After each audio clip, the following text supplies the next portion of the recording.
Hey you. Yeah, you. You didn't stumble here by chance. So let's talk. My name is Tyanne, but a lot of people call me Taj. And I'm most known for my loud New York personality. Brooklyn, to be specific. And my unfiltered opinions. And most recently, for being your favorite homegirl. Yeah, because I'm a realtor too. Don't forget that. And the Melanated Mindset is a safe space for unpopular opinions and heated debates amongst the diverse melting pot of those of us that identify as a melanated millennial. Now, I can't speak for y'all, but after seeing what being an adult is really about, nah, I got some things to say. And I know y'all do too. So let's talk about it. Because what's really going on? What is up, y'all? Welcome if you're new. Welcome back if you're not to the Melanated Mindset.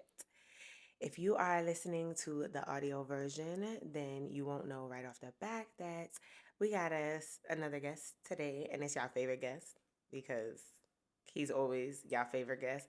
I've even had someone tell me that I need to start a whole separate podcast for us to co-host, and I just want to. How much time y'all think I got? Y'all don't think this one take a lot of time? But since he y'all favorite guest, I obviously had to bring him back on this season.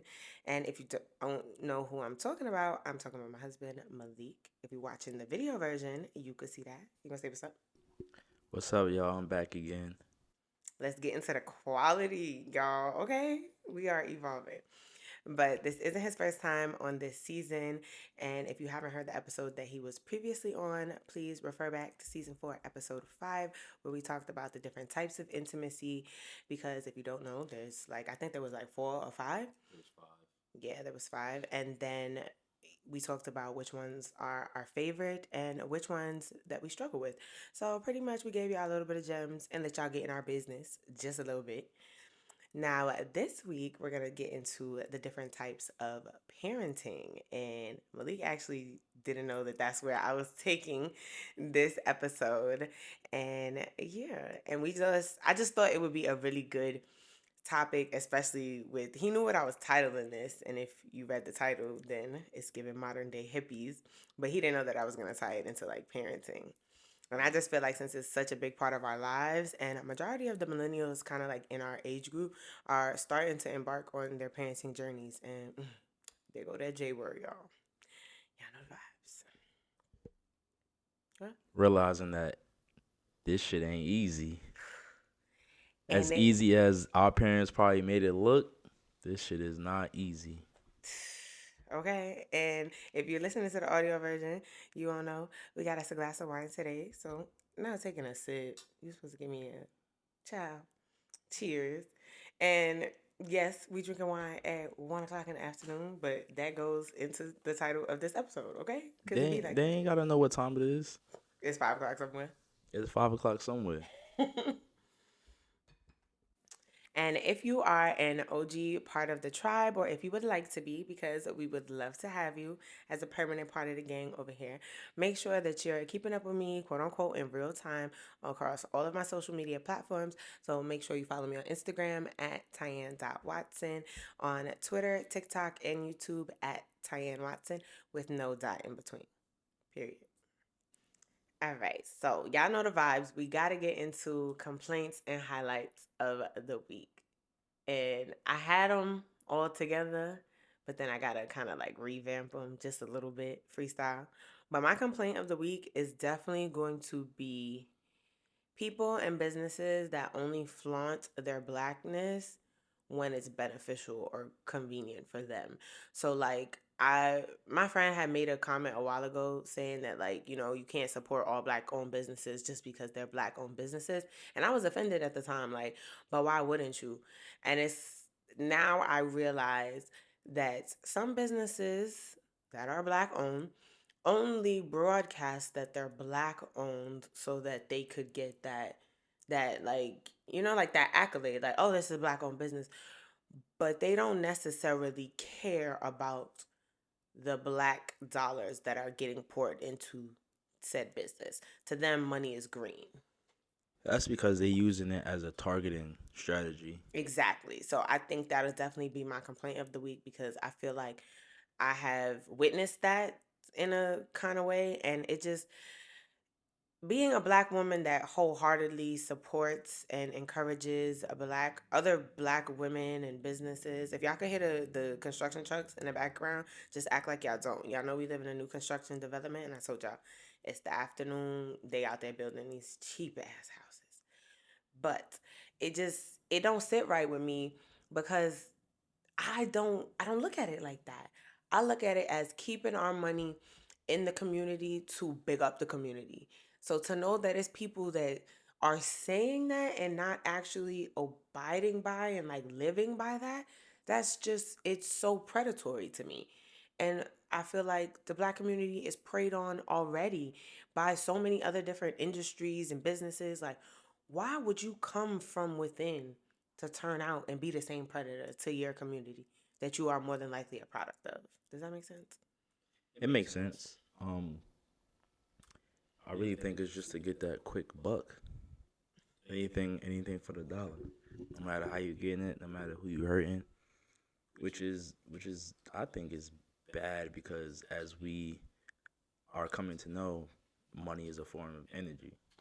100%. So money can be deemed as bad energy or good energy depending on how you put it out there.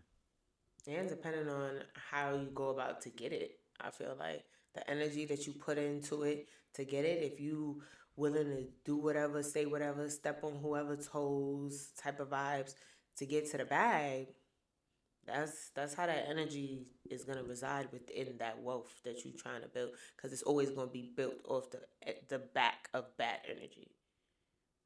So I definitely agree. You got a complaint of the week? You uh you reminded me of my complaint. And for me, it's these cheap ass houses. Not on accident. I don't know if it's like if it's just our area thing, It but is not the these realtor in me. these materials is ass. All right. Y'all, they building. Y'all heard me say it this season. They building these houses with. They like paper houses. That's why the big bad wolf could huff and puff and blow them all down. Unless you live in somewhere like Florida that has like hurricanes and your house might really be made out of cement and concrete, they made out of wooden nails, and then they expect you not to get termites. Like, I don't understand how that works. Like, then they charge you almost $400 for the people to come out and put the things in the ground for the termites. But it's like, do you have another choice? Because if you know what I know, which is what I'm telling y'all, these houses ain't built with nothing but wood in it. The only concrete in our house is the foundation slab it's on. Every single bit of this house besides that is wooden nails and maybe some plastic. This shit is like the Fashion Nova of houses. No, Like for it's fast the fashion, fast yes. house. Oh, good shit, babe. It's pretty much Yes. that's what it is to me. Y'all. And a side complaint is why the fuck are we paying HOA fees for a neighborhood that ain't even done yet? Because we paying for them to finish it. We just got a tire. I mean, we just got a nail in our tire the other day, but I'm paying HOA fees when y'all niggas got fucking tires still. I mean, tires, nails still laying around and stuff. And this is our Like second behind nail in our tire from living here. The first one was days after we touched down, like days after we got the car. Like, they warn the realtors about the nails in your tires when you're driving around new construction. But yo, the people that live there day to day, they so lucky that all maintenance on the car is a tax write off, because regular people, I would be pissed. Like, y'all, I was just coming on. Like, I caught that nail backing in the driveway. Like, what? That tire was $200. That's $200. Like, we had to replace the whole tire. Put the spare on. Like, what? like I get it, you trying to move people in as soon as possible, but I think you should have a specific area fully done before you start moving people in. You know what I mean? Like there's already people across from my backyard that's already moved in, and they're not even finished with that street yet fully. Only two houses. Imagine being the two houses in the middle of a block, and all the houses to your left and your right are not done. So those two families have moved in, like right next to each other, but there's nothing but construction going on in the houses to the left and the right. And I'm like, yo, if you got kids, what?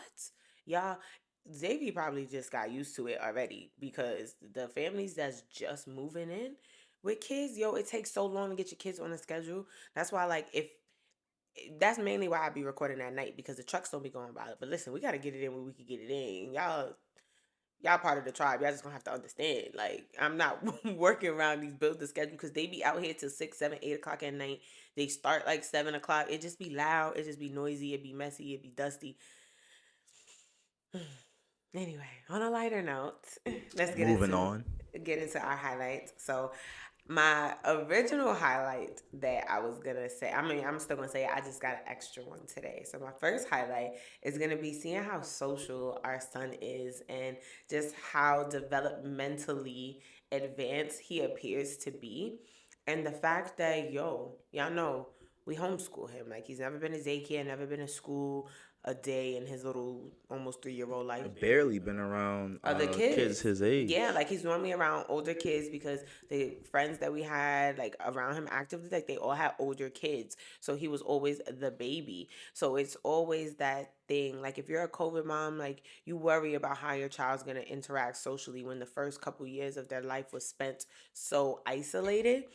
And the fact that, like, our child runs around, like, if he has not missed a beat, like, that's what really makes me think, like, yo, the stereotype we put on homeschool kids is honestly just a projection of fear, because they can grow up to be totally normal social human beings. You would never know that our son has never been to school or daycare if we didn't tell you. And if you see him, like, you'll be like, what? That's true, because when you think of people that's like homeschool, you think of like, oh man, he's weird or awkward, or he don't know how to act around people his age, or he's not in tune with what's in right now, or he's been sheltered, or he's sick, or that kid is sick, or something like that. And our kid's like the most outgoing kid we've ever seen, honestly. Like, he's surprisingly outgoing. Like, extremely. Like, he's extremely inquisitive and curious, and, like, he be looking at the other kids like, yo, why you not keeping up with me? Let's go. Come on. Like, literally, he talks now. So it's full sentences like, come here. No, this way. Come on. Like, he be dragging the other kids, and the other kids be struggling to keep up with him. So it's just the fact that, like, have you ever sat to think, like, nobody gets credit for that but us? Nah, I didn't think about that. Like, think about it. For us, like, kids that went to traditional westernized schools, like, our parents, yeah, they did their job, but as far as everything we know on an educational level, we accredit that to the school system. You learned that in school. I learned this at school. I learned that at school. True, yeah. Every single thing our kid learned and knows right now is because of us. Nobody gets credit for that. No school, nobody but his parents. With the help of, like, grandparents and godparents, but, like, his village, nobody else gets credit for how smart he is. But Yeah, and I think I don't necessarily realize that until someone tells me like damn, he's very smart, or like, people say it on a regular, like, it's people notice it off rip, like, oh wow, he's talking so well. Wow, he speaks sign language. Wow, he understands Spanish. And it has gotten so normal to us that, like, yo, if we have another kid, when we have another kid, because Malik don't want another kid, it's like, yo, I know you're not supposed to compare your kids, but the second one got big shoes to fill. Because, like, what? Like, when people point out things that are not normal, we don't think it's not normal, because to us, we be like, oh yeah, he been doing that for months. Like, it's just crazy. And then my second highlight of the week, which is an impromptu one. If you're listening to the audio version, you might want to pull up on YouTube. And I feel like I say this every episode, and y'all be like, all right, Ty, I'm not doing that. But nah, for real, y'all need to do that this time, because my second highlight of the week is, while I was setting up to record today, my husband took the kid out of the house to give me some mommy time to clear my head. So we love that. And then walked in. I do what I can. And then he walked in with this big box. And I'm like, what's in the box? And he's like, I don't know. And my first response, like, you don't know what's in the box? And I opened the box, and if you know, you know. So if you're watching the video version, I don't know if y'all could see, but just know the brand is expanding. I'm not even gonna say what it is, because I want y'all to pull up on YouTube to figure out what it is. And if you're watching the video version, don't put it in the comments. Don't spoil it. Make them come watch it just like you did. But thank you. I feel You're like welcome. to have a husband that wholeheartedly supports your vision, your brand, and just like to me, they be sounding like crazy ideas, but I feel like I've never told you one that you're like, nah, babe, you can't do that. Like, nah, that's too much. I feel like from the very beginning, when this was all a thought in Italy and all of these seeds that I'm planting were just like literally roaming around in my head, you never made me feel like I was dreaming too big. You always made me feel like, hell yeah, you could do that. So, thank Yeah, I feel like I'm with that with everybody. I don't limit anybody because you. For sure. you could do whatever you set your mind to. Even at work, it was if there's like if I had like a private that's like, yeah, I want to do this. I'm like, all right, well, we gotta see what we could do to make that happen. We gotta develop a plan. We gotta develop goals. What we say in the military, we look at like the 50-meter target or the closest target, right? We get to that 50-meter target, and then we just keep going backwards so we reach the goal. And so, especially with anyone that I love, I'm not gonna tell you, nah, I don't think you can do that or that's too hard. We just start brainstorming on how to get it done. For you, I just try to think of ways that I can help you Thank you. because I know you think of ways which you can help me with, which you have helped me before. So why wouldn't I return the favor? You support me, I support you. Simple. I just wanted to give you your flowers publicly because it was like the perfect cherry on top. Because y'all, once again, we were supposed to film this episode weeks ago, weeks ago, and we keep putting it off. And then today we're just like, all right, we're gonna do it. And then, It ain't really putting it off. We just life be happening, all right? but that is why I batch record so that we can go a week, 2 weeks, 3 weeks without feeling like I have to record something because our life be too moving too fast for me to think I'm gonna record, edit, and get it up for the every week. That's not happening. So I'm glad I started with such a good head start before the season even went up. I had 5 videos ready to go, 5 episodes done, ready to go. The first 5 that y'all seen. So like I keep myself ahead. So when life knocked me back a little bit, I'm still not behind. And that's how I show up for y'all. And I appreciate y'all for showing up for me and for us. What's your highlight? I don't think you went. Well, I mean, you kind of took my highlight now What? It was. because How did you think I was not gonna say something? I didn't think you was going to say it right now. Like, yeah, my highlight is, but that was supposed to be my highlight because I knew I was picking it up sometime this week, and then this morning, parenting was a little rough this morning, so I was like, you know what, let me take the kid out, and while I'm out, I might as well just pick up these shirts and just, surprise her because I know she didn't think that's where I was going. Um, Even though I kind of told her where I was going, but she didn't know exactly where. You know, you just spoiled it for the audio listeners, right? Damn. It's okay. So now, because y'all know what it is, you gotta come pull up still to see what they look like. And these are not the only ones, these are not the only colors. We're just testing some things out, but just know brand expansion is definitely on the way. Thank you, baby. All right, yeah. So we're moving right along. Fendi fact of the day. Today's Fendi fact is an article titled "The Psychology Behind Different Types of Parenting Styles." It doesn't have any authors, but it's from jessup.edu. So the article reads, deciding how to raise their child is a challenge all parents face. Whether raising children alone or with a partner, we all want to do what's best for our kids, and that can lead to a lot of anxiety when choosing a parenting style to follow. Parenting styles vary from person to person, but a few main categories have been identified by researchers over the year. So there are 4 types of parenting styles according to this article. First one is authoritarian. This style is often described as dictatorial and overbearing. Then you have authoritative, and it says this is generally regarded to be the best parenting style as it provides a balance between structure and independence, allowing a child to grow within reasonable boundaries and explore their abilities. That sound like me. Damn, slow down. We ain't there yet. Then the third type of parenting style is permissive, the extreme opposite of the authoritarian parenting style. Permissive parents let their children do what they want and don't implement rules or structure that might make disappointment or upset the child. Dang, I can't talk today, y'all.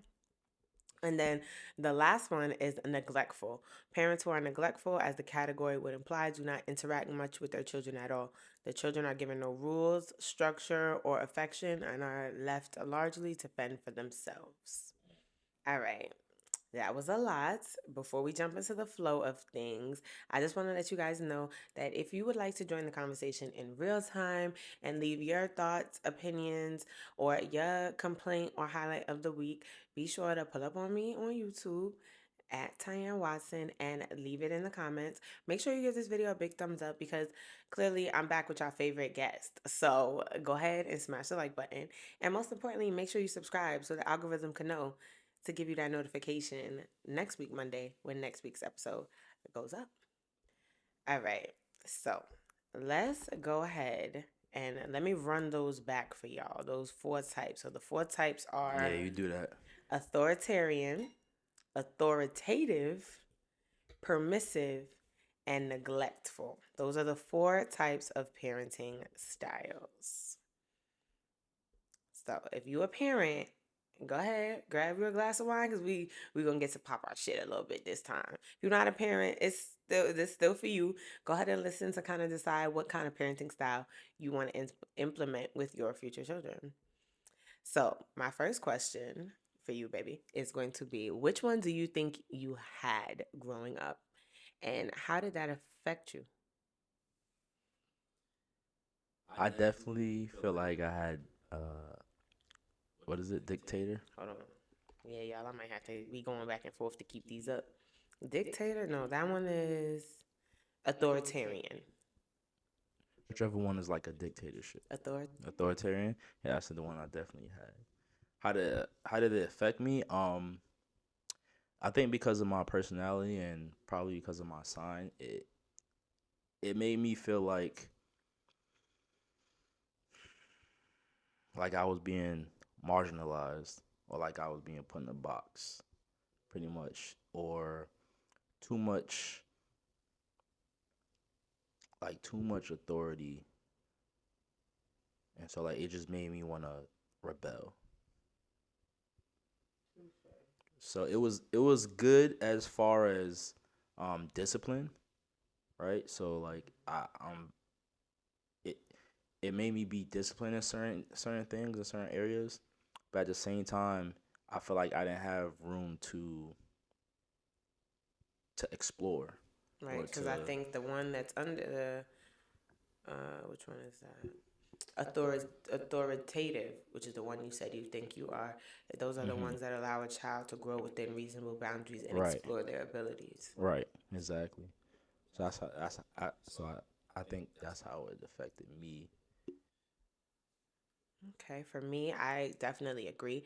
I think I definitely did also have an authoritarian type of parents. And it literally says the line after what I read in the Fendi Fact says, "These are the parents that respond with because I said so." And that instantly low key Yep, triggered me because yep. growing up in That's all I heard. a Hispanic Caribbean household, it's do what I say, not what I do. Like that was my mom's line. Like, and it's not that I don't think that my parents were authoritarians because they wanted to. I think they felt like they were like that because they had to. So how that affected me was in the time I didn't really think anything of it because I was the only child for so long, for like 16 years. So it didn't seem odd to me because there was no other kids to be complaining with. I just thought this is how parents are. I'm the kid. So it didn't feel very much authoritarian, but I realize now that I'm a parent, it affects me more now that I'm a parent than it did when I was just the kid. I didn't really have any feelings towards it, but now that I have a kid, I find myself automatically going to that parenting style because it's what I had, and I guess in my subconscious mind, I'm like, well, I turned out just fine. And I'm like, damn, no, now I sound like them. Like, so it's affected me because it has caused me to really step out of myself and remember those things about my parents that I wish or the things I used to say, oh, I'm never going to do that with my kids. And then you catch yourself in the middle of doing it. So now that I know what the parenting styles are, it's a little bit easier to remember when I'm tap dancing into which one and which ones I don't want to tap dance in. So it's definitely affected me by letting me pretty much hold a mirror to myself and be like, okay, did you just say you don't want to be like your parents, or are you actually going to do the steps to not be like your parents? Well, you kind of already answered this, but my next question was, which one do you think you are? And that was authoritative.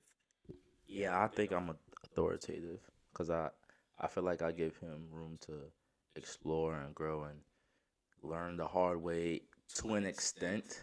I was gonna say, but as a mom, like not only as a woman that grew up with authoritarian parents, but also as a mom, you just literally get that maternal animalistic instinct to want to protect your kids. So it's so hard for me to let him like learn things the hard way, because it's like, no, just listen to me, because you're going to get hurt. Like mommy knows best. Like just listen to me. I'm trying to protect you. And sometimes I can understand how, from the kid's perspective, because I used to be that kid, how that can come off as overbearing or authoritarian. But it's just like, now that I'm the parent, it's like, no, like it comes like as a mom. You literally, if you're a mom listening to this, you know what I'm talking about. It's literally like that animalistic instinct that they talk about. It's so hard to explain. But like, if I know you're doing something that could gravely injure you, I cannot not tell you not to do it. I can't not attempt to stop you from doing it, because I know what the end results are, even if you don't.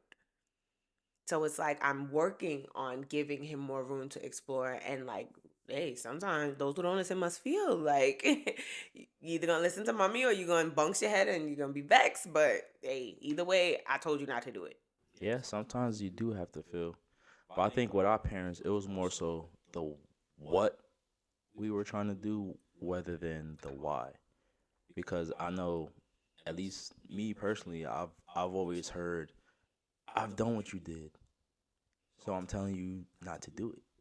At least you got shit. That's still classified as explanation. I got because I said so. Yeah, I got that too, but I also got the I did it already, so you don't need to do it or whatever. But as kids and as um someone who is more, I don't want to say hard headed, but more open minded. I think the younger you are, the more open minded you are, Agree, 100%. right? I think you can still be open minded as an adult, but I think as a kid, you're more prone to be open minded. Yeah, because you don't know what you don't know as a kid. Exactly. So you're like, what is that, or why not? So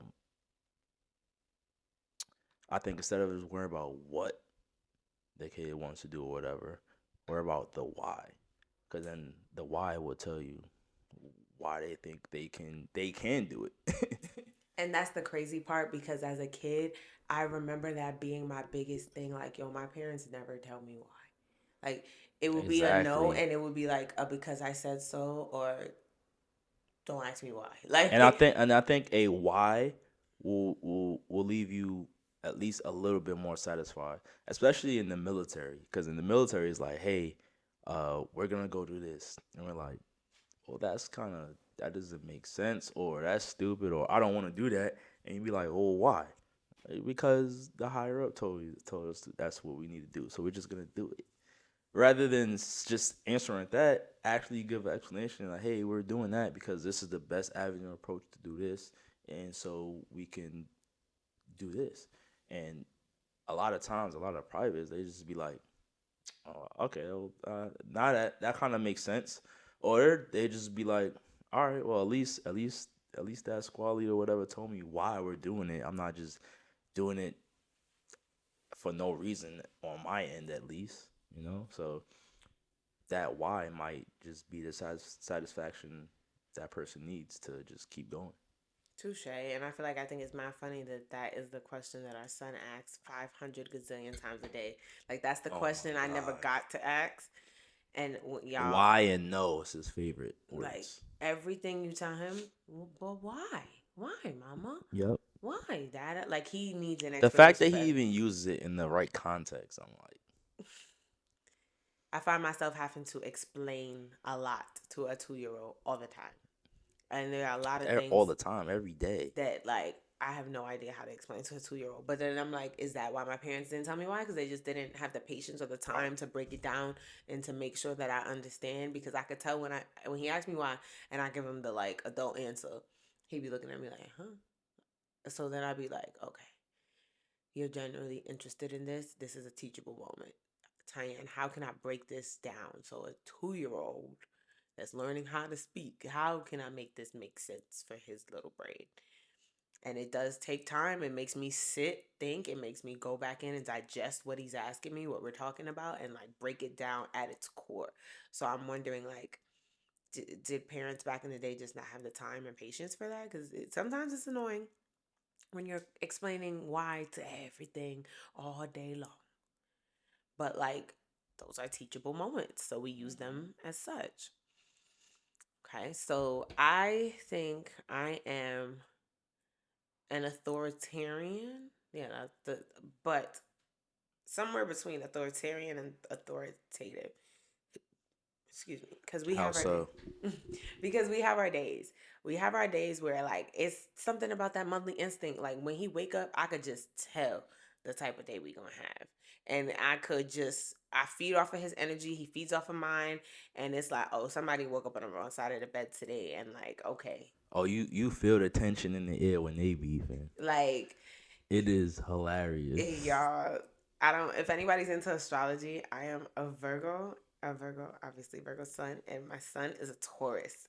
Like, and then he's my first experience with a Taurus male. Like, me and the women are like touch and go, but like this is my first Taurus male, and everything I've heard about them is how hard headed and stubborn they are, and how like kind of defiant, but not in a bad way. Like they're gonna go toe to toe with you. And being a Virgo, oh, we be in here going toe to toe. Like, y'all, he really be challenging my authority, like at two. And as crazy as that's gonna sound, that's what be happening. Malik is my witness. So sometimes I feel like I gotta really like, no, I'm the parent, get a child, pipe down. And then other days it's like, okay, well, this is why. Some days I got the why in me. Some days I don't. I'm working on having the whys a lot more. But y'all, he be trying to test my gangster in here. Okay. That's the bull in him. Cause I'm an Aries and we bump Yeah, heads yeah, this every house day. is so. Every Now day. imagine the three of us together all the time. My Aries, a Virgo, and a Taurus. Until he And y'all want me to realized start a whole nother podcast? I spent all my free time arguing with the men in my house. I'm the bigger bull, then he go to mommy and be all emotional and stuff. And he be playing us like a fiddle.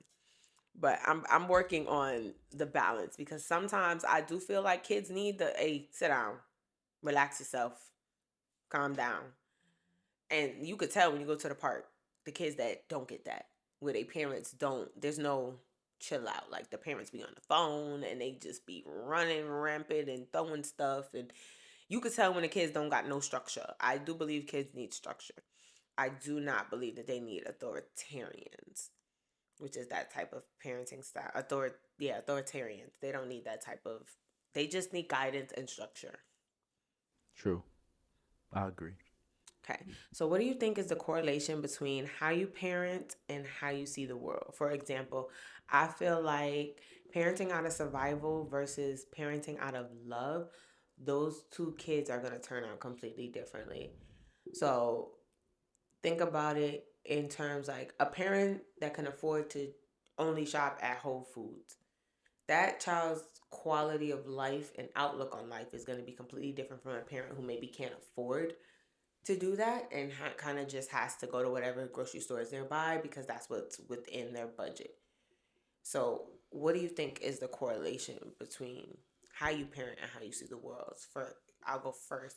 So, for me, I feel like the correlation is that you parent your child for the world that we're in most of the times versus the place that the world could or should be.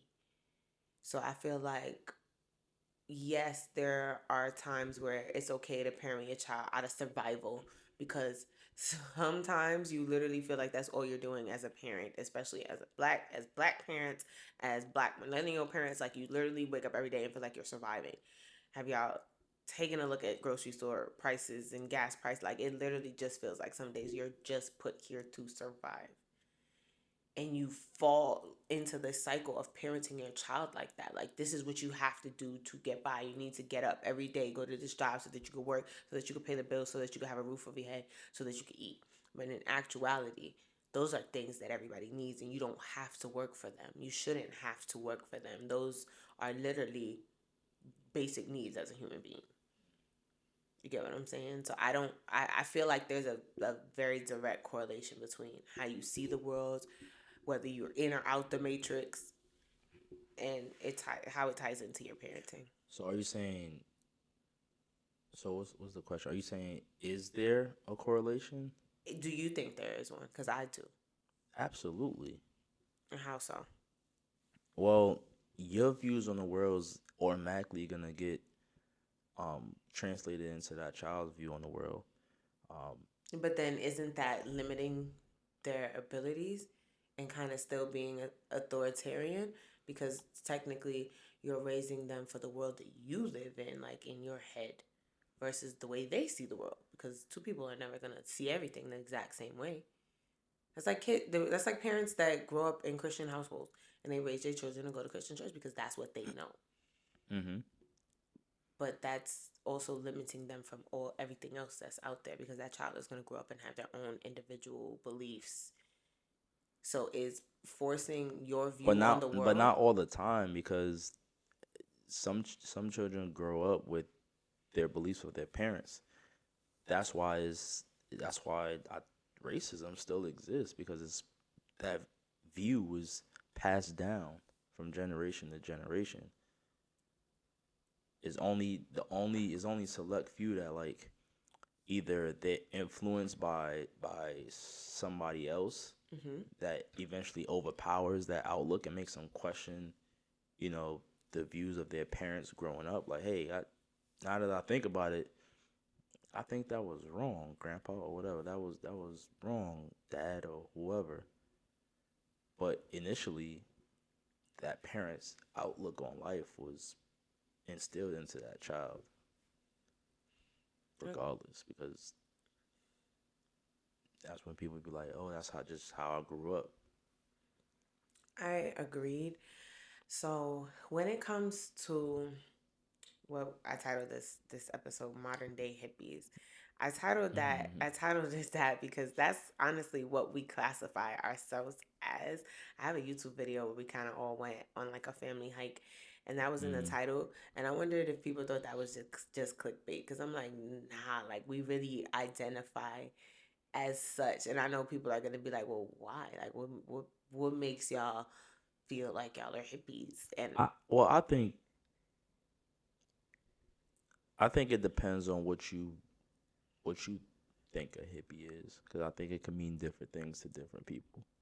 agreed. So to me, it really just means free spirit and just love of life and everything, Agreed. from animals to plants to stars to the planets to Respecting everything for its purpose and place right. in this world and its intended creation.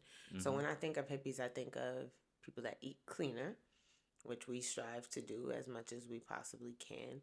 And like, even just with that, it's like, to me, being a hippie is that sleeping pod cracking open and not being able to get back into it. It's stepping out of the matrix.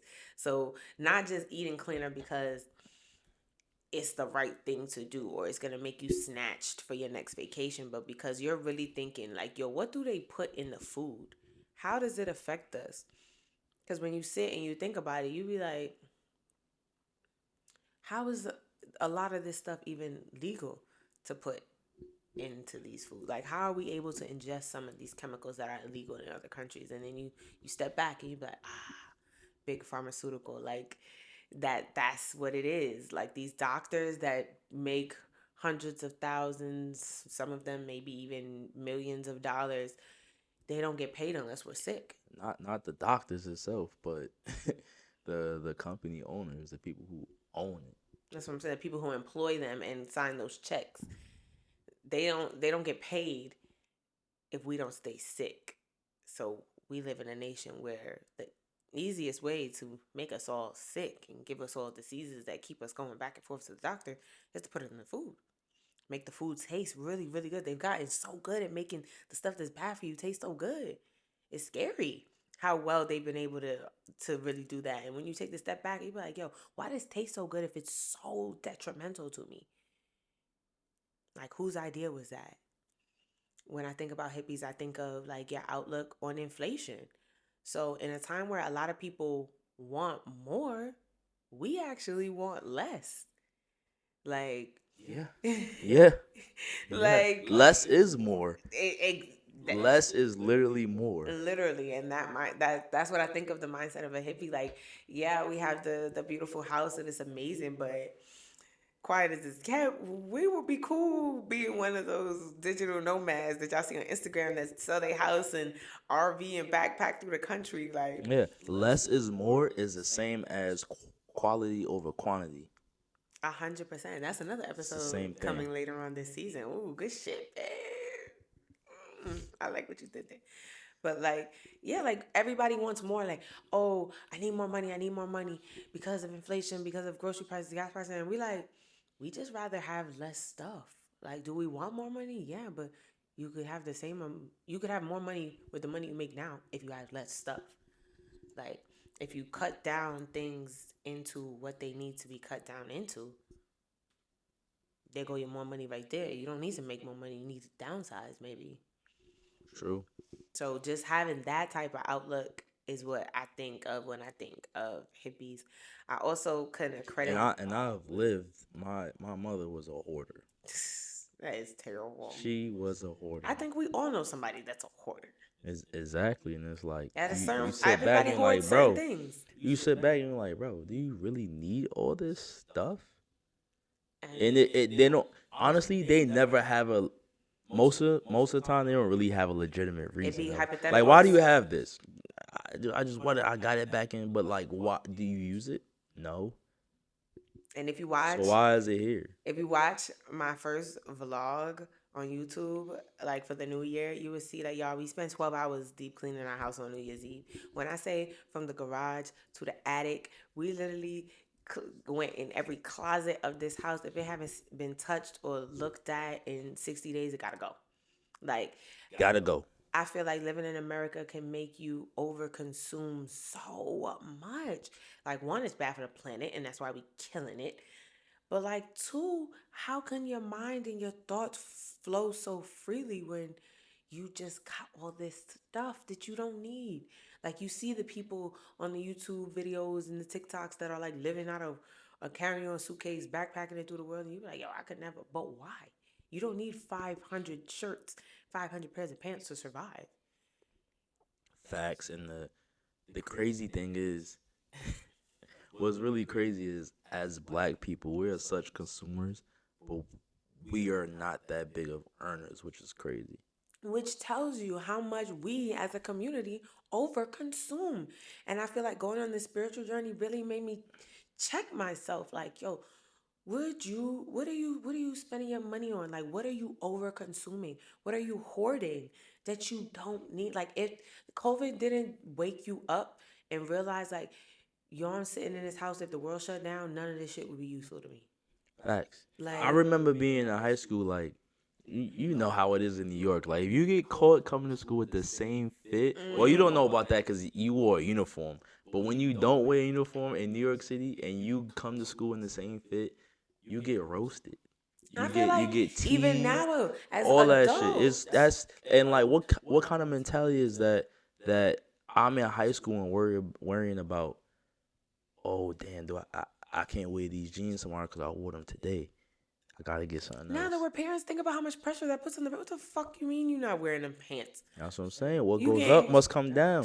You The gonna wear pressure them go pants from until they the don't pressure go fit no from the more. kid then to the parent, and the parents like, God damn, what do you mean? Like, yo, what do you mean you need to wear a different outfit every day? Like, you should be worried Then about you get the going. You kids should just like, be but worried why I about can't get no? getting an Because I education. said so. Because the world is groceries, eggs is $10. That's why. Yeah, like just that mentality of, oh, you need to have A new a new fit fit every every day. That's day. 5 days out of the For week. who? And even as For adults, who? I find people that be like, yeah, I don't like to wear the same thing. Excuse me? As at our big age, you work, you paid for it, and you gonna let people on the internet tell you can't wear it again?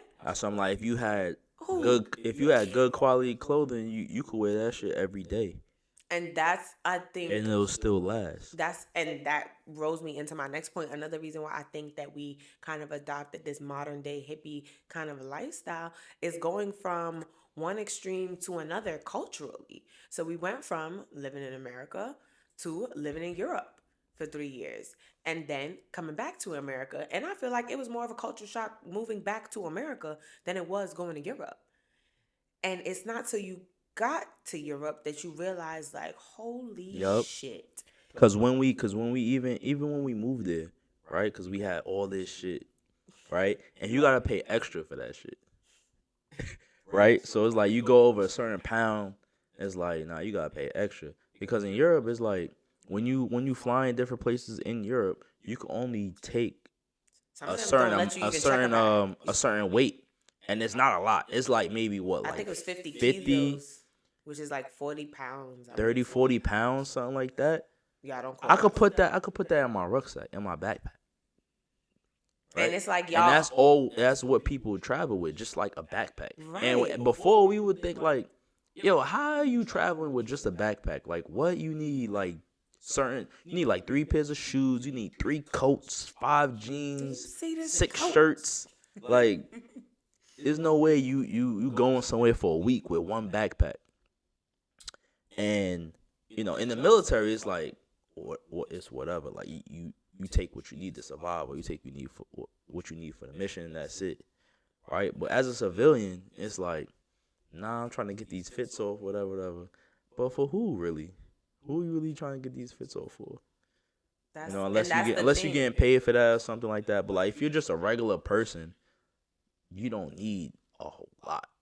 Now you might want a whole lot, but you don't need a whole lot. And my thing is, it's nothing wrong with like wanting things, but my thing is, I've tried to adopt this mindset where every time I buy myself something new, I gotta get rid of something else.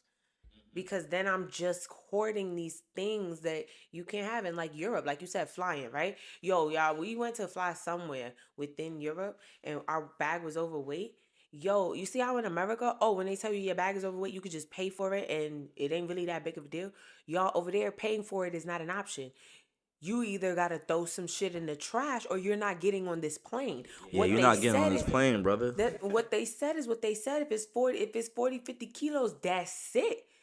So imagine coming from a country where like, oh, if it weighs too much, which really tells you that what they tell us is the weight limit in America is not the weight limit. Because if I could pay, that means that technically you had more space. You just wanted me to pay for it. Over there, what they said is what they said. Anything over this is a safety issue. So you can't pay your way out of a safety issue. Yeah, and I will say those planes is small though. I ain't gonna lie. So You you don't even want to risk that. if you ain't never been on Ryanair, EasyJet, y'all, it makes Spirit look like Delta, okay? Like Yeah, them hoes are small, but they still feed you good. Feel me? that they doing them flights be too goddamn cheap, okay? For you to even be complaining. You can fit what you can fit in that backpack, yo. Europe really had us backpacking. Like we was going on 4-day weekend trips on a plane with a backpack. Like, yo, we out here like these Europeans still getting them fits off. Still That's all you need. literally. And it's just I'm at a place where, like you said, it's quality over quantity. So I'd rather have quality pieces, even if that means I'm thrifting. But even if every time I go thrifting, I'm obviously not gonna find anything. I mean, your girl don't got a little good or whatever. But listen, if I ain't find nothing today, that's cool. It's not meant to be. And I started shopping for pieces instead of for outfits. So stop shopping for, oh, I'm going to my friend's birthday dinner. Let me look for an outfit for my friend's birthday dinner. Because chances are, once you wear that fit again, all you're gonna think of is, this is only good for a birthday dinner. ain't nobody birthday coming up, so you're not gonna wear it again. Versus if I find a really cute top or a really cute bottom, and I also only shop for things that I have something to go with it in my closet. I either have to shop for a full fit right there that day. If I want to buy this shirt and I have nothing at home to go with it, I gotta buy something else to go with it. Or I have to just sit and think, like, what do I got at home that could go with this, so that I could wear my pieces multiple ways, so it never feels like I'm repeating outfits, even if I got 4 shirts. You get what I'm saying? And it's just checking in with yourself about how you contribute to the society that you complain about, because we all complain about America. I don't know anybody that doesn't, whether you're from here or not.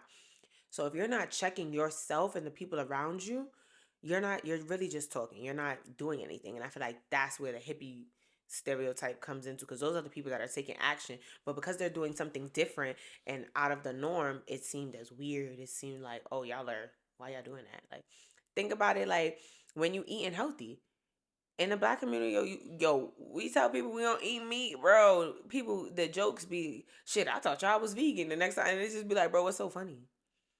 Like, what's funny about wanting to be healthy? Like, why is that a joke? Like, why can't we all want to be healthy? Like, in the black community, that's such a thing. You tell somebody that you on a lifestyle change, not a diet, but a lifestyle change. And it seems like sometimes they want to spin a block just to see if you still on it.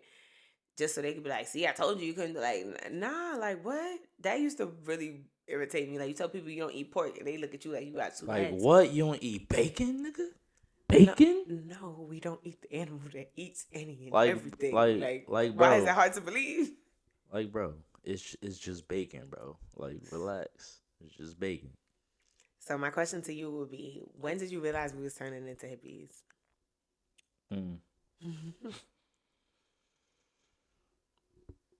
That you could say Damn. on the pod. I damn. I don't know when did I realize we turning into hippies? I thought I might. That's a good question. Let me come back to you. Yeah, come back to me. For me, so I got 2 answers. The surface level answer, I knew we was turning into like modern day hippies when the Will and Jadas and the Kevins and Drekas of the world started making a lot more sense. Like the dynamic of like Will and Jada's relationships, and like the Kevin and the Drekas. If you go and watch all like those couples, their interviews, they used to sound so crazy to me. And I'd be like, bro, what is y'all talking about?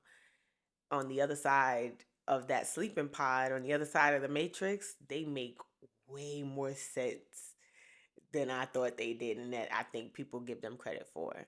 Like on a variety of topics overall. So when those type of couples, the outcast, weird type of, so to speak, couples, when I started being able to resonate with them a little bit more, that's when I was like, oh, hold up now. We might be going down the forgotten path, or whatever the word, whatever the term is. That's my surface level answer. Now my deep answer on a deeper level is I realized that we're gonna be different for real when we started homeschooling Xavier. So it's one thing to talk about it, and we've always said before, when we were like even struggling to get pregnant, or before that when we were just kids laid up talking about what our future would be like, we always said like, okay, well, we both agreed we wanted me to stay home for like the first couple years and like really be able to pour into our child. That was always the plan. And it's one thing to say it and to plan it, but it's a whole nother thing to do it. And I don't get some days why it still feels so weird to tell people that we homeschool our kid, because in my head I'm like, yo, this was always the plan. Little do they know. Like, people will be like, well, why did you decide to homeschool your kid? Like, what made you want to do that? And it's like, why not? Because if you're a parent, if you had the resources, if your bills were still going to be able to get paid regardless of whether you went to work or not, and you have kids, why wouldn't you? I feel like the only reason people don't homeschool for real is because they don't got the time. They got to go out, they got to work, they got to make money. We're fortunate enough where one of us can at least stay home. So why wouldn't I? Especially when that was always our game plan from the jump. And it's like, you don't see a lot of black parents that homeschool their kids. At least not that look like us, talk like us, like come from the hood where we come from. Like, you don't see that a lot. So when we actually but that's the thing, we never sat down and we're like, yep, okay, we're homeschooling Xavion. This has just been our everyday life, and we just know that this is our life. We can't see our life any other way. So when we actually started implementing that, I think that's when I was like, yeah, we're different, for sure.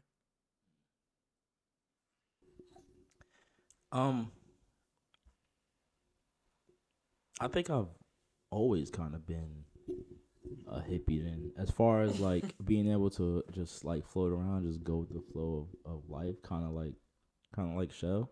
Mm-hmm. Because like That's my I've best friend. You always guys have not met her on the podcast, but I promise you she coming. Like, literally, I don't know why we ain't got that together yet. it's because she ain't bring her ass down here yet. But she's supposed to be coming next weekend, so y'all can get some BFF. We've been best friends for over 15 years, so yeah. But like I told you already, like I was the type that I hung out with. I was cool with like everybody. And I think, yo, I was that's cool mad with crazy because I feel the like people I was you would too. deem as like nerdy, the people you would deem as gangster thugs, the people you deem as like the skateboard folks, the anime folks, the all that. Like I was cool with a little bit of everybody, and I was just me. I always felt like I thought outside the box, or I did things abnormally. But I will say, I think that when it actually hit me that, you know what, life is just what it is. Like, is not my ability to judge or anything. It's just to let things be what it is. Was when we was in Hawaii, and we went down to the mosque. Mm-hmm. Remember that? And Mm-hmm. the I don't even That think was he my was the first time in a imam. mosque, by the way, y'all. I don't even think he was the imam or anything, but like he was basically he was like, Telling us you it'll need to never be, work. it will never work because you're not Muslim, Yeah. right? Like, he And told us like, that to our face, like, with right, me standing right like, there. yeah, and I was like, I mean, I guess I not I knew that, but I knew that's what a lot of Muslims believe. You know what I mean? So like, but at the end of the day, for me, it was like, you understand, that that's how I grew up, and that's what I believe, and that's what I've been believing in since since birth, and you still accept that, and I accept what you believe, and they coincide regardless. It's never been an issue for us. It's never been an issue. It's an issue to the outside world, but it never is. Like, I remember feeling like, well, damn, like that car ride home was real quiet because I was like, damn, like this is how this boy was raised. Like, and he is hearing from an elder, like at a mosque, that this is not gonna work out.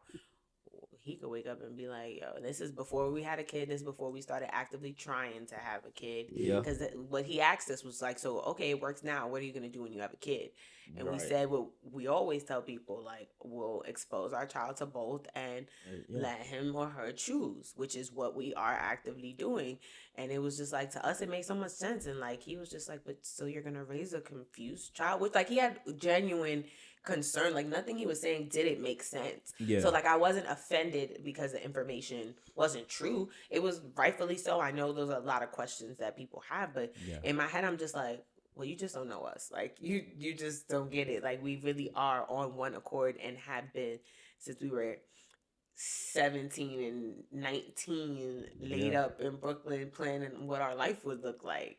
And it's crazy some days to wake up in the middle of that. Like, when we used to lay up in my room on Sterling Place and talk about, like, yo, I can't wait till we have a house.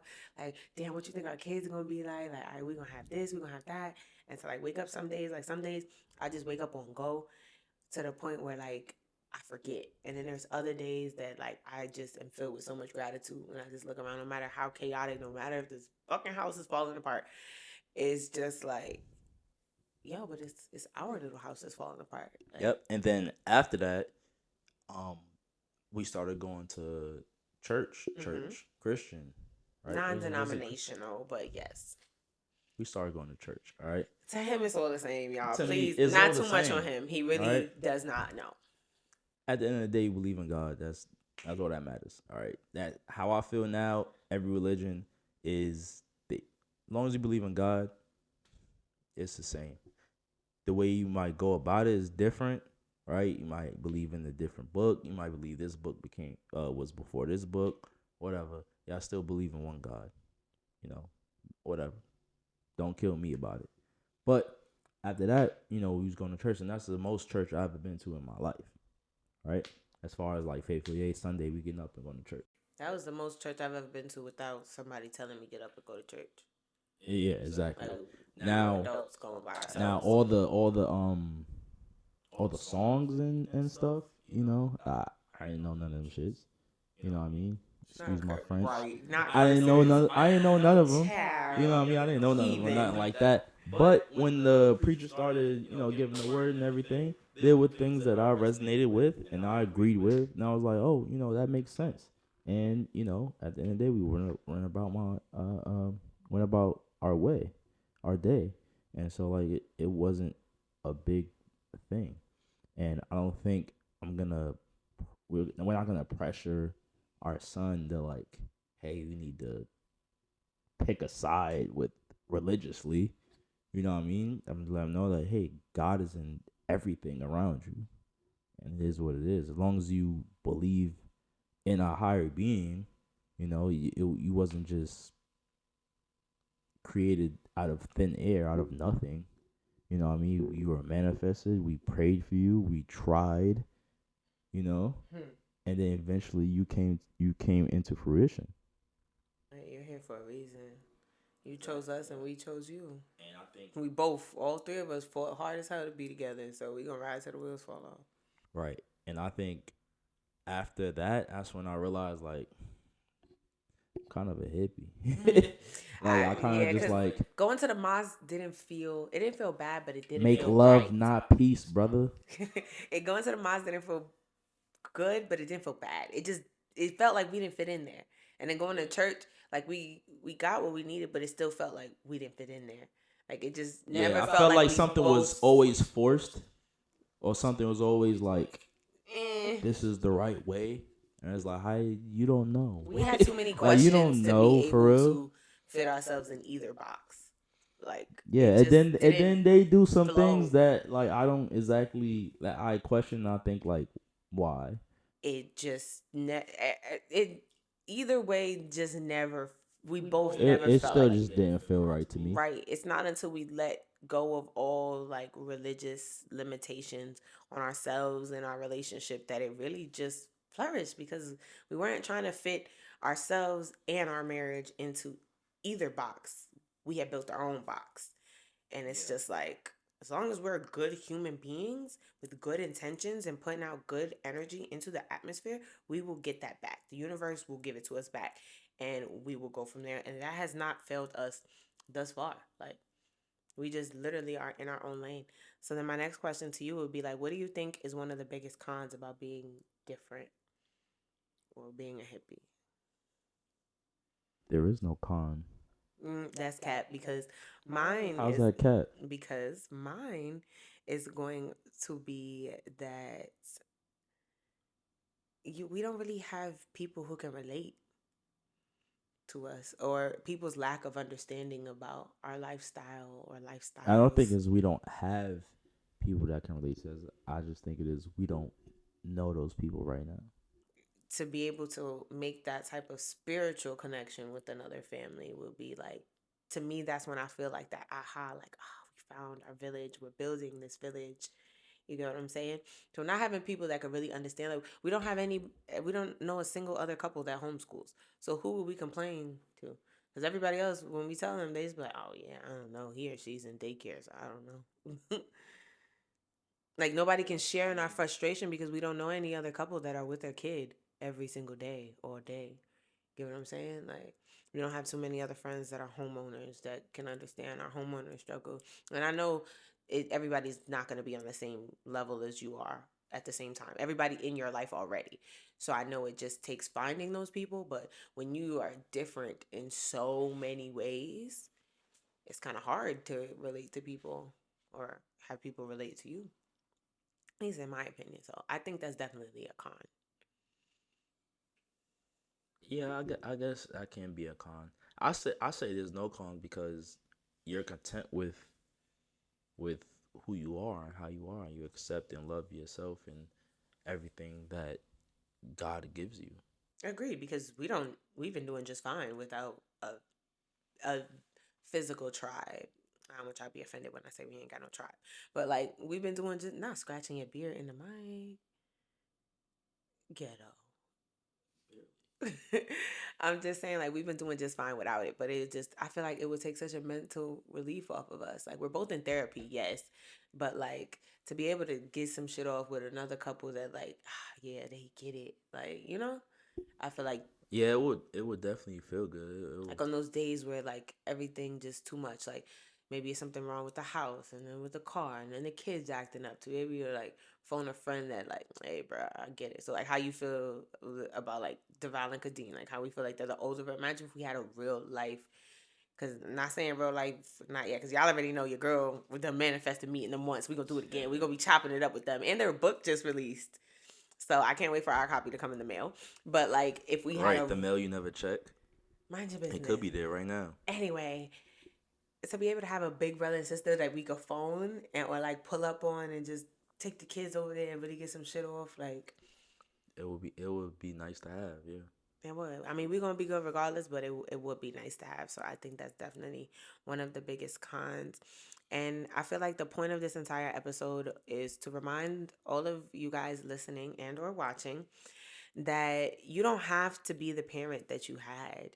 Like, it doesn't take away from your parents' effort. So I feel like I would never want my parents to hear this and feel like they didn't do a good job. They did the best they could with what they had. It just wasn't necessarily how I perceived it or the best way that I feel like I could have been parented. But at the time, I didn't know any better. I wasn't a parent. And it took me becoming a parent to understand their point of view and their perspective. So I get it.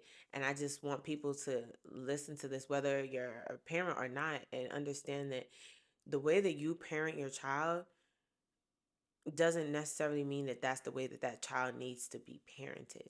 I know we want to think we know everything that's best for our kid, but we don't. So you could have great intentions as a parent, but that doesn't mean that that is going to translate into your child. And that's what I'm learning. So just because you did something that you thought was best, that might not be what was best for that child in that moment. Yeah, because I think once you pay attention to your child and how that child's personality develops, you can kind of figure out what parenting style is going to work for that child, A hundred right? percent. And I definitely agree with you don't have to be The the parent parents that that you your had. parents were, but I also think you can take the good from how your Of parents course. raised you and apply it to your child as need be. 100%. Like y'all know how the saying go. If you knew better, you do better. And I feel like Mm-hmm. knowing what we know now about what the world really is, like yeah, the world is harsh, and I know a lot of our parents try to match that so that we're ready for it. But some of us just needed like a gentle place to crash, because once you step out that door, it's hell, it's chaos, it's confusion. So some of us just needed like a safe haven versus to still feel that outside combative energy at home that we felt outside. And it's okay if you don't want to be the parents that you had. It's okay if you do want to be the parents that you have. But don't go out your way to be the parents that you had just because it's easy. And that's something that you don't realize until you're in your own parenting journey.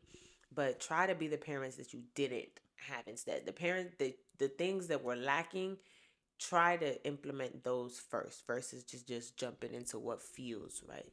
Right. And I remember listening to one of the Val Kadeen's episode, which Kadeen was like, I think she said one of her kids were didn't do too good, like on a test or something like that, or Mm-hmm. in a subject area, and she immediately went to, well, this is how my mom's made me do it, and it worked for me, and so she tried to apply it to him, but then she realized he's not exactly the same as her, so she had to do something different. And You know that's what I you're mean? always gonna be maneuvering things when it comes to your child and when you're being a parent. But that's when you gotta have those long talks with yourself and those looks in the mirror, like, okay, what's working and what's not. Yeah. What is And my child receptive I think to? as a parent, as much as you pay attention to how you react to stuff in order to make yourself be more successful in your life, you have to pay attention to your child's reaction and their body language and behaviors and moods and everything. Right. You just have to, it goes back to being the parent that you didn't have. Like, if no one paid attention to how you were feeling, if nobody asked you how you feeling, try to go out your way to do that for your child Right. so that your child can grow that empathy that you didn't have as a child, that you had to figure out on your own or maybe are still struggling with right Hmm. now. That's why I said try to be the parent that you didn't have first before trying to be the parent that you did have. And honestly, most importantly, do not let society shame you into thinking that you have to live a certain way. You have to be a certain type of parent. Like, some days you're gonna have bad days. Every day is not gonna be a good day. Some days you're gonna lash out when you really didn't want to, or some days you're gonna be really passive to the point where your child's gonna frustrate you, and you're like, bro. Now I see why my parents used to just beat me, because things could have just been easier. I could have just popped you and went about your day. But no, I'm trying to be a gentle parent. Like, don't beat yourself up like that, because even if you could be one parenting style today and another parenting style tomorrow. Like what Gloria said, yeah, that's why I love tomorrow. Like, you always have a chance to be a better parent. You don't have to feel stuck in the parent that you are today, right at this moment. Did you just quote Cardi B? No, it's Glorilla's song. Damn, we're Yeah, but old. Cardi B slid on it, so it's Cardi's song to You me. ain't lying. Glow fans don't do us. But yeah, like, don't let society shame you for wanting to have a life other than the norm. Don't Like let society raise your kid. that, Period. and that's offending. Okay, So like, don't make don't just because you were raised a certain way, you have to sit and ask yourself why. Like, if you are putting your child in school because that's what, if you got to put your child in school because you have to go to work to get money to feed y'all, that's different. But if you are good and got enough time, like, I know girls who send their kids to school and daycare and they sit at home all day. Granted, I get it, some days you really do need a break and the kid got to go somewhere. But what you sending your kid to school every day for? Just because, and I'm not shaming anybody that does, I'm just saying, why are you actually doing it? Are you just doing it because that's what everybody else does? That's what you've been taught? You have to sit back and ask yourself, why am I doing the things that I'm doing, especially when it comes to your kids? Because that's when that's the opportunity to break the cycle. It shouldn't be the responsibility of the kid to break the cycle later in life. The parent should give them that first swing at things. Like, hold up, if I'm only sending you to school because I need money, what happens when I got money and resources? Now, why am I sending you? To need a break every single day, 5 days a week? Don't get me wrong, moms, we do need a break a couple days a week, but like five for 8 hours and knowing what we that know, break, I know that break feel good as a motherfucker though. it do. But That like, break feel good. knowing what we know as adults, sit and think about all the time we spent in school and how much of that shit was actually useful in the real world. Like, for real, for real. So we was in school for 8 hours minimum. When is the last time, unless you are like working a very corporate job where you put in your degree to use, when was the last time anything that you did in school, as in high school, etc., what besides the basic reading, writing, like the classes that you were like, what the hell am I here for? You knew you didn't need it when you grew up. I have not used Pythagorean theorem a day in my life outside of high school. And to know that trigonometry was an entire class, for what? Like, for if what you want to do has to do with that, then yes. But think about all the time we wasted as kids just to be seat fillers. Because what did they do with those time? They're not teaching us how to change tire. We just had to change the tire. And like, it dawned on me, like, yo, why they don't teach you how to do this in school? Every single person is gonna need to know how to change the tire. Yet some people don't. Like, people don't know how to write a resume. People don't know how to cook. People don't know how to sort laundry. People don't know how to garden. Like, actual skills. Like, unless you went to one of those rich schools that had all the fancy, like mechanics and all that. But like, them trades that you need to know, everybody, the basics, how to write a check, how to open a bank account, how to file your taxes. Why are those the things that you actually need as an adult not taught in school? But yet we send our kids to school for 8 hours to learn about shapes and numbers and the size and the length of shapes for so long, when so many of them will never use that ever again. That's what I mean by don't. That should be a whole different episode. For real, like that's what I mean by don't let society force you into just conforming just because. Like it's almost like being zombies. So like me being in the predicament where I could stay home and actually It's the rat race. literally me being in a predicament where I could stay home with my kid made me really sit back and realize like, yo, what did we do in school? What did we spend so much time? If my child can speak 3 languages, because ASL, American Sign Language, is a language, before he is 3 years old, what the hell were they doing with my parents' money and time as a kid that I didn't learn that until older? And sign language, we taught ourselves. So if a 3-year-old can learn 3 languages with 2 working parents, because just because we homeschool them, we both work. Y'all know, I'm a realtor. And if you didn't know, now you know, realtor. Currently service the state of South Carolina in the Columbia, Fort Jackson area. So if you or anybody that you do know are looking to buy, sell, or invest in real estate, literally and figuratively, I'm your homegirl. And even if you're not, I'm still your homegirl. You can still hit me up and I can still get you started on your real estate journey. And if need be, refer you to a realtor in your area. Now that we got that out the way, like y'all, we work. He's in the military, so if people that have these type of busy jobs and busy days can make the time to do this, the people like teachers and principals, whoever gets together and makes a school system, what are y'all doing that this is not a norm? And then you go to places like Europe where the kids are required to learn more than one language. Like if you go over there and you ask them, do they speak English? They're gonna tell you no. Most of them don't speak English well enough, but some of them had to take English in school. Their country makes them learn another language. Like it's a mandatory. It's not, oh, if you want to learn Spanish or French, and then they offer them way more languages than just Spanish and French. Yep. So it's like, what are they really doing with your child's time? And if you're And then paying them and for then your kid to and go then to school, in Paris they play all their movies in English that's just how to they to teach get them them. more acclimated to English, Like, no, for real, y'all. Like moving out of the which is country and crazy. We really was like, stepping what? out the matrix makes you really realize, like, I don't want my child or my life to conform to such westernized way of living anymore. And I honestly think that's what makes us modern day hippies.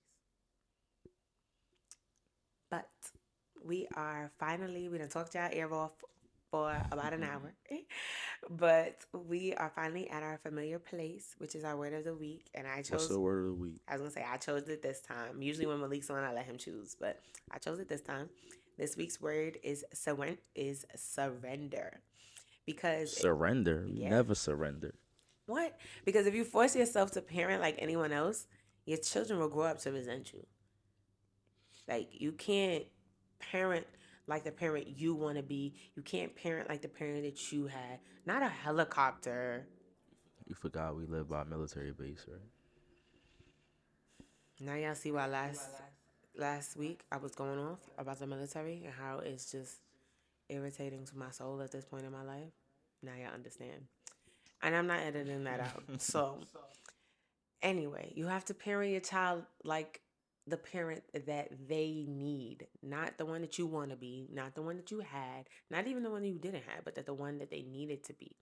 And if your life feels forced into boxes, just remember it doesn't have to be. You can surrender to the life that feels right, even if it doesn't look right from the outside. Most people would think we live very like, we're that couple. We're the couple that eats clean. We're the couple that homeschools. We're the couple that thrifts. We're the couple that doesn't go clubbing for real, for real. We're the couple that rather go on hike. Like we're that. Well, not anymore. Right, but I'm saying we're not even in our 30s yet. And we're that we're that couple. That's not normal for the most part. I don't think there's an age you should put on it that you just start doing those type of things though. Anyway, so Agree, but society makes you feel like to society's millennial standards, yo, we some old heads. yeah, but we all know society be lying. Anyways, That's another thing. Like, bro, we send our kids to these schools knowing that they fill your child's head with lies. Look at how there are legislations. They're trying to like eliminate Black history from certain schools. I think it's in Florida, but a couple other states, like for real, for real. They're not trying to teach about that. They're not Like trying to Black, teach about Black history, like, but they're gonna implement LGBTQ no, some schools studies. don't want to teach about that either. Hmm. So it's like, and we know, like, the most blatant example, at our big age, we know Christopher Columbus didn't discover shit. I guarantee you it's still in the textbooks that he did. Teachers just got to say, like, oh, well, you know. Well, that's another thing that goes into, let's break down what history even means. It's just his story. His story is that he found America. You see what I'm saying? So that's like, only his story. That, though. we know that that's a blatant lie now, right? Think about all the lies we have not caught them in. But these are the people that we're allowing to teach our children. Look how fragile and sponge-like a child's mind is, and we letting them pump it up with whatever other people. We only believe it because it's in the textbook. What also is funny is the fact that Christopher Columbus is European. Bro, when we went to freaking Barcelona, there's a huge statue of Christopher Columbus in Barcelona. He's not even American. It makes me think of that. And he was like, it was like a person on a Side Talk NYC, and it was like, the Statue of Liberty. He was like, that bitch is not even American. No, for real. Like, if y'all don't know, there's a Statue of Liberty in Paris. Like, there's another one in Vegas. The bitch is French. Yeah, like, y'all, there's literally one in Paris around the corner from the Eiffel Tower. We've seen it. Like, it's the exact same thing. So it's just little things like that you be like, yo, y'all, we know they not keeping it a stat. So why do we still trust you to teach my child? That just tells me you're gonna teach my child what you want my child to know. So I'm gonna beat you to it. I'm gonna peel back even one more layer. Statue of Liberty not even a female. We getting too deep. But I don't want to get into conspiracy theories and stuff. Yeah, we probably do need another episode about conspiracy theories we believe in. But child, that one might have the internet on a frenzy. Because the fact that we so easy to celebrate Columbus Day. No, it's excuse me. Or Christopher Columbus. It's Indigenous People Day. Indigenous Look People at that, Day yo. now. They. When did that change like that? You sure? If you go on your phone calendar right now, it say Christopher Columbus Day / Indigenous People Day. Oh, / There's like, because they know if they just call it Indigenous People Day, we're not gonna know what day they're talking about. Exactly. So look how it took people getting uproar for them to be like, yeah, okay, nah, he ain't really discovered shit, but we're gonna do it real quietly. We're gonna change the whole holiday to Indigenous. Like, yo, y'all got that type of power to just rewrite history, and I'm supposed to let you teach my child, my Black, but mad Americans talk shit about Europeans in this country? I think the fuck not. Not happening. And mad Americans talk shit about Europeans and shit. And yeah, we celebrate Columbus Day, and Christopher Columbus was European. I just think that's odd. And on that note, y'all, I think we have officially said all that needs to be said, because we could be up here forever, but the kid's still taking a nap, and we still want to enjoy a couple minutes before he wakes up. Yeah, we about to go on a hike soon, talking about hippie shit. Real hippie shit. I would vlog, but the camera gonna be dead. But yeah, anything else you want to tell the tribe? Nah, man, we love y'all, and we'll see y'all next time. Right. It's just no season 5. Y'all thought this was a level up? What about season 5? Y'all, I hope y'all are ready. This gonna be one hell of a ride. We definitely got some surprises in store for season 5. But I digress. Peace. And one time for the one time, just the shits and giggles. Peace, y'all.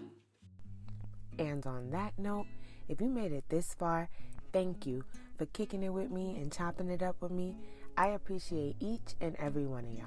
The love and the support, it never goes unnoticed or unappreciated. And if you want to join the conversation in real time, make sure that you're following me across all social media platforms at Tyanne Watson. But more specifically, make sure you follow me on Instagram at Tyanne.Watson, because that's where I'll post all of the polls, all of the questions, and conversation starters.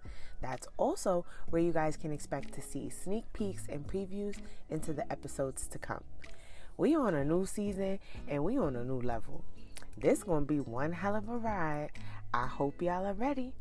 Until then, I'll see you, same time, same place next week for another Melanated Monday. And remember, the goal is to be good and do good. Until next time, peace, y'all.